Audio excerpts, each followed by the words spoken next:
guys, Chris Fayte with Cheat the Game coming back at you, and today's lesson could not have been done without the help of my friends Stephen Chapman, based off his lesson, an incredible lesson on his channel. I will leave a link for his channel down there in the description, and also for this particular lesson right here. It will be episode 5 of the Cuphead series, No Player Collision. It is incredible, and if you have not seen it, I really suggest you go watch it. He goes over everything step by step by step. Really helps you to understand it, how to get in there and really dig around and play around in the structures to help you find some things you didn't even realize you wanted. And it's really great stuff.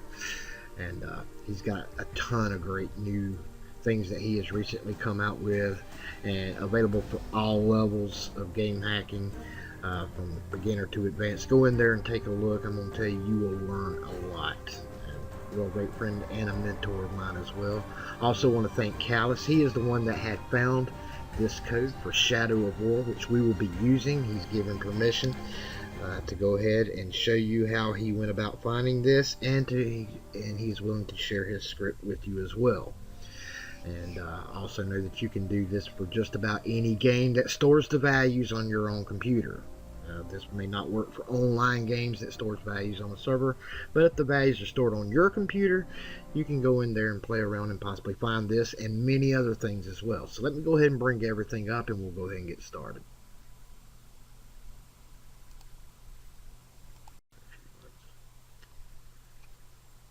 Okay, so I'm bringing up the game, and here are the codes I have for it already. Now this is Collis's code on him finding No Player Collision, and basically we're going to be doing some back tracing in this segment here to get to where we can cut off our hero from going down the call structures of being hit, but our enemies will still go through it. And it's kind of a little different than comparing them out. And basically what you have to understand is the programming tree. When these characters come together, like an infinite health or whatever things may be sharing opcodes, you know, like health, enemies and the hero itself are sharing the same opcodes in a lot of games. And basically when you go back into the programming somewhere in the structure, instead of being in the root of the tree, these things branch off. You have enemies branching off on their particular limb. You have the hero branching off on his particular limb. And they go through these same call structures because both areas are calling these functions. These are all functions that are being called.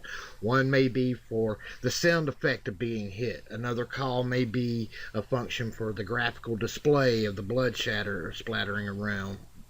Another call may be the player being knocked backwards, and then the health itself being knocked down. All of these are different functions that are all part of that same structure. All of these are called, all of these are ran, and they're ran like within a second or two, which is a long time for a computer, but nothing for us. But what we do is we follow these call structures all the way back to where we can find that separation of the enemy from the hero. And that's what we're going to be doing here. We're going to find the hit call structure to where every time the enemies are swinging at us, they're just swinging at a ghost. It goes right through us, but every time we swing and hit the enemies, it will hit them like normal, and their health will come off like normal.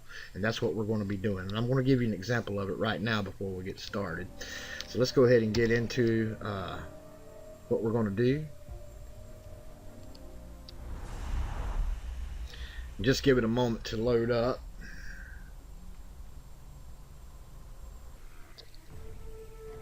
We're just going to bypass that. You need to do something. Taking out the captain should buy the Gondorians some time. And they could lead us to the Palantir. We must find a worm and make him talk. Now this video, I am not monetizing. I'm not putting any ads on it whatsoever. This is totally free, and I'm happy to do it. What I want to do first is I'm going to go ahead and grab my health address. So as soon as I turn it on, it pops up, so I can turn it back off, and I'm going to go ahead and freeze my health. We're going to be using this health address to help us find the No Player Collision for this particular game. So let's go ahead and grab our enemy, and I also want to give my enemy infinite health as well, and I'll show you how we'll do that in just a second. But I want to show you how the code works right now.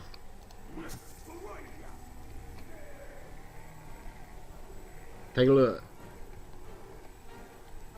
He's hitting, swinging, nothing.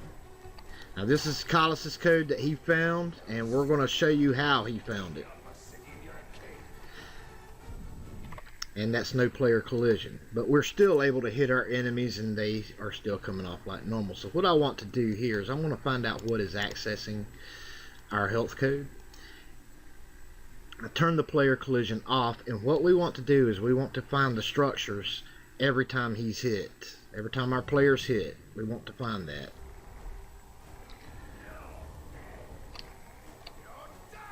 There we go. Let's go ahead and take another one. And you can see over here, every time we're hit, you see the different opcodes that are being accessed. All the way from here down, all the way to here. So basically, we could possibly use just about any one of these to find out where we need to go to. I always like to at least start out where it's actually being written. As you can see, this is our health, where our health is being written. So we want to find the health code, and it's only activated every time we are hit. So every time we're hit, it's going through a call structure, a call tree structure, so to speak. And that's the tree we want to navigate. That's the tree we want to try to see if we can manipulate. So first off, let's just go to where our health is, and this is our health address right here, RBX plus 3E4, and XMM2 is writing to that address. And I want to get one of my enemies' health just to keep them active, and we're going to find out what's writing to this address. This will be on a float value. So yes, I didn't go through and show how to find health. So I want to get some enemies on here. And you see our enemies as well as us are going through that one opcode. Well, I need to do a break and trace, but I only want it to break and trace my particular guy right here. So what I want to do is I want to go back to the structure and grab that RBX base address. And that's my hero base address, which is right here. Let's go ahead and turn this off to take the breakpoint off, because I need to put a break and trace breakpoint on this. Let's go ahead and turn this off as well, so we don't have more things running. Normally, if it was constantly reading, not just when we're being hit, we'd find somewhere else. We only want when this is being hit, or we're being hit, and that's why we use it. And I want to put a break and trace on that, but I only want to do it when it hits my guy. Okay? So we're going to go ahead and put that on here, and then before I start the game back going again, I want to go ahead and put a condition on that RBX. That's why I copied the address. So we go to memory view and breakpoint list, and here is our break and trace right here that we just initiated, and we want to set a condition on it. We only want it to break and trace when that RBX registry is equal, and you have to put this in Lua format, so you put OX and then the base address. Only when RBX is equal to our hero's base address do we want it to do the break and trace. So that sets a condition on that break and trace. So now it will only break when our player is hit, and that's what we want. So take a hit, and there it goes. Alright, so now we have a tree structure. And this is a tree structure of us being hit and everything that's happening of us being hit. And here's our health right here. You can see right here 360. That's what I have it set to. If you saw earlier, if I can find it. Right here I have it set at 360.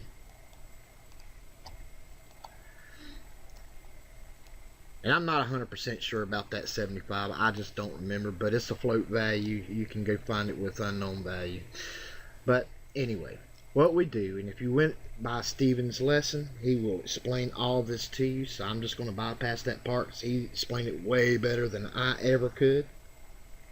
But we're going to go backwards in time. And each one of these is the call structure. And each one of these are different calls that are taking place. One could be for, I don't know, this is This is the player being knocked backwards. This is the blood being splattered. This could be a sound being played. Who knows? You know, we don't know. And that's why we go back in time. When it runs all of this and hits that return, it's going to return to this code and start running all of this. And then it's going to hit that return, then it's going to go to this one and run all of this, and so forth and so on. But there was a call, and we're going to double click that and go to that in memory view, that call right there. When it hit that call, that's when it went to this structure and ran everything in that structure, and that's where our health was, right here. So when it hit that call, we follow that call, and it goes to the very beginning of the call, and then goes all the way down to wherever our health is down here. Somewhere down here. Here it is right here. Okay? So let's go back. So we want to go ahead of that call. Anything that's above that call happened before it reached to writing our health. You follow me? So I want to select the current function. Now you can go in here and knock some of these calls and see what it does. Or we can just go directly to it and see what's going on with it. And the way they show is to copy this and to set a return. Instead of running anything beyond that point, it'll just return to the previous call. Okay? So we want to set a return there and hit yes. To set the knops for the additional bytes. And let's see what happens. Let's take a hit. Are we still being hit? Yes, we are. They're still being hit. So it didn't really affect anything that we can notice. So we'll just set everything back the way it was. Press OK and press no. And that'll set everything back the way it was. So we need to go further back. So we want to go down here to this structure. That will be the next one. And here's the call. That sends us to the previous function. Let's go all the way up, and here's the beginning of it. Or we could have just select current function that takes us there in the first place, and we're going to do the same thing. Set a return. We do want to place knops on the access bytes so we can keep those bytes, and we're still being hit. That might have been the same spot. I don't know. I may have accidentally went to the same spot. So let's restore it and go back further. Select no, restores everything back to the way it was. Now let's go to this one. Here's the call that sends us to this previous function right here. So we want to go above that call and take a look around, and we can see here that this is the beginning of the function because there's a return, and here's the beginning of the function. So what we want to do is we want to copy this and change that to a return. Knock out the excess bytes. Let's go take a hit. Okay, now we found something kind of unique.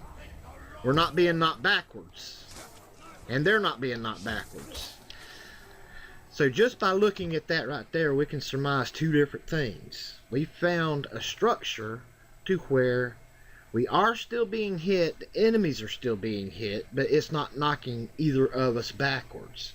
So two things are going on here. We are being hit, and the enemy and the hero are still together on that tree.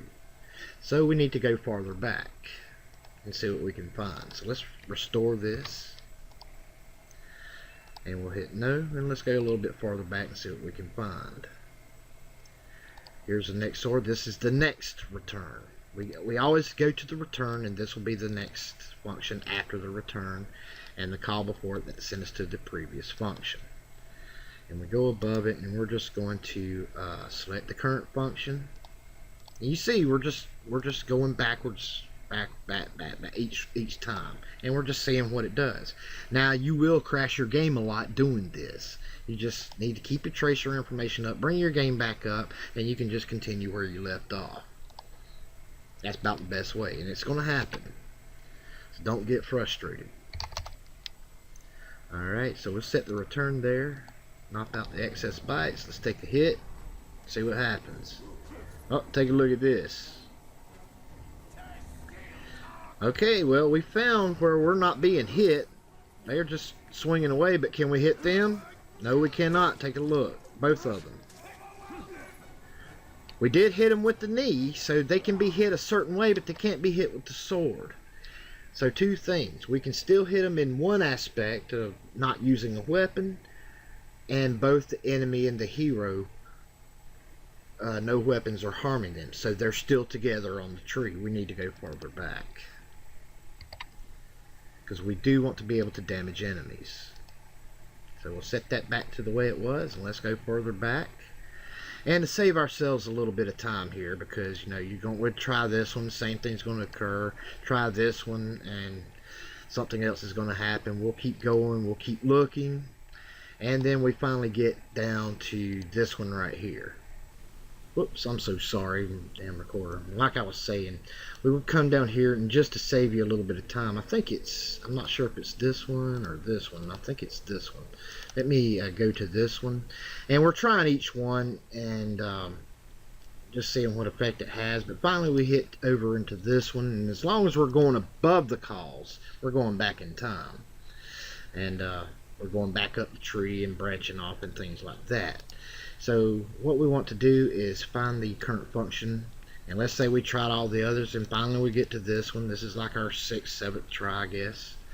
And we get to this one right here. Well, we want to do the same thing. Now also, you can go in there and try some calls out. If you're crashing your game, you go try some calls out, mopping some calls out, and you probably still may get the same effect. You may not. But Steven recommends this is the best way to start out to do it. And if you crash your game, then go in there and mess with some calls or some jumps and see what happens. Let's go ahead and copy this down, and we're going to place a return in there. We do want to put knots on the access bytes. Now let's go see what happens. Okay, they're going through us. But can we hit them? Take a look. We have finally found a spot where our hero has branched off from our enemies up the tree. So what we did is, when we set that return, it's only preventing the hero from going down the structure. Enemies are, in other words, the enemies are not going through this structure until it maybe hit that call or another call somewhere else. But for right now, enemies are not going through this structure. Only the hero is. So this is the section of memory where the hero has branched off from. Right here is branched off from the enemies. So enemies will come into play up here. So if I put a return there, that's why they're still being hit. On their branch is a different location than this right here, so to speak. Or they could be jumping to a location further down in this particular structure. I don't know, but I do know that it cuts off. Let's get back to it here. Select current function. There we go. Let's go back to our code here. There we go, right here. This cuts off the hero from the enemy. So that's what we wanted. We didn't cut off the trunk of the tree. We didn't cut off anything else, and we didn't cut off enemies. We found our hero branch, and we lopped it off from our hero going down that hit call structure. All that from here on out is everything that happens when the player is hit, all the way till it gets to the point to where it reduces our health. And you see, whether it be a graphical effect, a sound effect, a motion, the swing of the sword, a motion of being hit back, from that point on, it was our character being hit. Everything that happened beyond that point. And as you see, if we keep him from going down that particular call structure from here, we prevent anything else from happening on down the line, that from happening, that all the way to our health. You see, it will not affect just our guy. And that's what you got to go in there and play around with. And you can find more things, and it's possible you can find player collision for walls this way. I can't guarantee it, but it's a way you could possibly try. Okay, so keep those things in mind. Sorry about that. I forgot to show you guys how to write the script for it, so that's what we're going to do now. Let me put this back on the original code. Just take a note at what the byte structure is for the return. It's C39090 because we're going to have to duplicate that. So I'm going to restore this to the original. And we're just going to go ahead and make a AOB injection. I'll name it collision hit. That way I know what it does. And really we can take out all this mess. We don't really need it. We don't need to allocate any memory because we're only going to be changing these 3 bytes right here, and we can just restore them with this down here, so we don't really need to allocate memory for that. Let's go ahead and move this somewhere else. Let's cut that and move that on up here. That'll get us where we need to be. And underneath here we can just put define byte C3 9090, and when we turn it back off it'll restore it back to these bytes. Let's go ahead and assign that to the current cheat table. And what we want to do is make sure that it turns that to a NOP with, a return with 2 NOPs underneath it. That's what 90 stands for. It's the numerical byte form of a NOP, or no operation. So here's our code right here. Let's turn it on, and it does. Does it restore it? It does. Let's go in there and take a look and see what happens. Okay, we're not being hit. Our enemies is.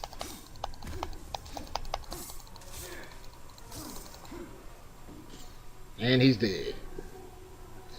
So we have totally turned off the player collision of being hit.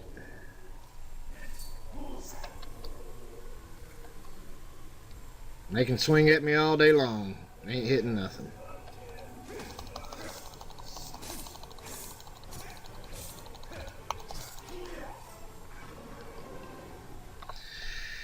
And I'm happy to share this table with you. It's still a work in progress. As you can see, I'm at the beginning of the game, and Kylas has given his kind permission that we could use his cheat in this particular cheat table, so I'm going to do that.